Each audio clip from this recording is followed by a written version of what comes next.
Congress. You guys excited? No. It's the last one. You gotta be excited. You do not look excited.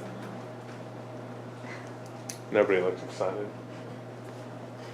So Congress Look excited. is going to be the favorite topic of the AP test, okay? For a couple reasons. First, because there's just a lot of easy types of things to be able to ask about, right? So you'll see questions about gerrymandering and about incumbency and the differences between the House and the Senate and like different committees. Those are all things that will come out because they're just easy kind of multiple We choice think about our questions. vocab list that we had for Congress. It was one of the bigger lists. So it lends itself a lot to multiple choice questions. Yep. And the other thing is you'll see it in some form probably show up as well on an FRQ because Congress also has the most relationships with the different elements of our course that we've talked about.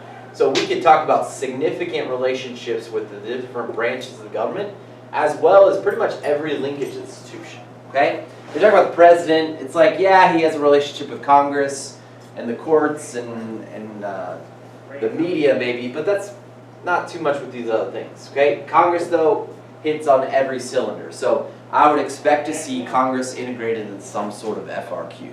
Usually it's how they're relating to some other type of branch of the government, okay? So let's just kind of walk through this, a lot of stuff. So are there specific things that you would like me to emphasize and focus on before we just jump in? Anything you look up there and you're like, I don't know what that is. Please tell me about it. Help me. The entire concept of legislative oversight. Okay? Oh, that's a good one.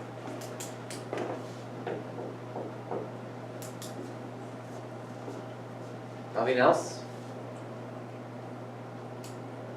Alright, then I'm going to hit that. I'm going to hit committees, because that tends to get a lot of press, and I'm going to hit the relationships, because that gets a lot of press. Okay? Sound good? Do you feel good about differences between the House and the Senate? Yeah. Okay, cool. Alright, so let's talk about legislative oversight here. So legislative oversight, actually, we could put over here in relationship to the bureaucracy, okay? Because that's what we're talking about with legislative oversight. It's the idea that Congress kind of operates as the watchdog within the government.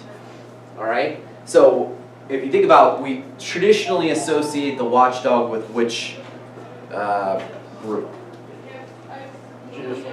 Not judicial, no. Outside the government. Which linkage institution? Who does Donald Trump hate? Me. Fake news, right? Media. The media. So we kind of traditionally think of the media because they're the ones that are telling us day in, day out, like, hey, Trump's doing this, or hey, Congress is illegally doing this, right? Like, they're kind of our watchdog because you and I don't have the time to sit and make sure that Steve Shavin's doing what he's supposed to do, okay? But the media is stuck on the outside, right? They're not within the government. So they're kind of, think of them as like the people peering into the glass, trying to see if there's anything bad happening. Now on the flip side though, Congress is supposed to be the watchdog within. They're a part of the government, and so their job in terms of being able to make laws and investigate gives them the ability to essentially keep and make sure these other branches of the government are doing what they're supposed to do. Okay? So legislative oversight is a part of that. What they're essentially doing is saying that we have the ability to be your mom or dad, right? Like your mom and dad hassle you about doing your homework, and I don't know what else they hassle you about. Not any of you guys, Curfew, probably. right? How you're making money. Don't do drugs. Don't do drugs. That's what Congress is doing with the bureaucracy, okay? Except basically all they care about is how they're implementing the laws that Congress is making and how they're spending the money that Congress has allocated them. Does that make sense? So what they can do is a couple things to make sure that they're doing this. So the first one is they can force a bureaucratic agency to testify in committee. Okay? So they can call them out on the carpet and they can have a come to Jesus moment with their kids in the living room, right? Say, you need to explain this and what happened. So let me give you the best example. Okay, a couple years ago, there was an ambassador in Libya who said, hey, Department of State, I'm a little bit worried about my safety here. Can you send some extra help, right? And somewhere along the lines, that message got muddled, and a couple days later, there was a terrorist attack that killed him. Somebody said, you heard about this? Yeah. Okay, now the head of the department was Hillary Clinton. And so that created all this question about whether or not Hillary Clinton knew this or didn't know this. So Congress called her in, right? They said, you need to come and report everything that you knew, tell us about all your emails, did this make its way up to you, and if so, are you liable, right? Are you responsible for the death of this ambassador? Okay, and it comes to light that through those testimonies that no, she didn't know, right? Okay, contrary to some other people in this country who say that. But you get what I'm saying, right? Like, that's what they're doing. They're testifying to make sure that no wrongdoing is occurring. Now, the other thing that they can do is they can require them to submit reports. So they can either force them to come and testify before Congress, or they can essentially require them to submit reports that explain their actions or spending. Okay, so I always use the example of my classes. A couple years ago, the GSA, the General Services Administration, they threw a big conference in Las Vegas, and they spent $1 million on that conference. And it's like, what are you doing spending $1 million on a conference in Las Vegas? Well, Congress wanted to know. So they required them to essentially submit budget reports. Okay, what did you spend that $1 million on, so that we know going forward whether or not you deserve that, like that's a worthwhile expense or not. Does that make sense? So think of them as like your parent kind of making sure that the kids are doing what they're supposed to do. Okay? Now that's connected to the real big check with the bureaucracy is going to be the power of the purse. Okay? So I don't think that'll show up on the AP FRQ at least, because it was an FRQ last year, right? It's a couple years ago, but it is one that pops up. You'll see it, and you have to know that it's tied to money. Yep. Right? They control the money, just like when you have your purse, you're in control of your money. Congress is in control of the purse strings. So, mom thinks you're doing drugs, they're cutting your allowance, right? Does that make sense? That's Put kind of what the your lunch government's doing. money on Easy Pay, so you can't use it for drugs anymore. So the same is true with Congress. They're going to shrink your budget next year if you're not That's doing real, what that's you why we do want it. to. Okay? Same is true from an implementation of the law, right? So if Congress makes a law and then the bureaucratic agency goes rogue in enforcing it, they're going to be like, hey, come in here. Let's seek to understand why you're making the decisions you're making or the regulations you're making. Okay? All right, so cool? Awesome. All right, so committees is going to be the next big thing. So the big question in terms of committees is why do we have them in Congress? Because they're so important and integral to the system. Manel, there's two reasons. Because the houses are so big. Okay, absolutely. So it breaks down the work from 435 people or 100 people to a group of people that can make it more manageable. Okay? So it breaks it down, it divides up the work between different groups. So most committees, generally between 15 and 20 people, which is a whole lot more manageable than 435 people. Okay? Okay, let's keep going. What's the second reason? Anybody know? Second reason is that it allows congressmen to specialize. Alright?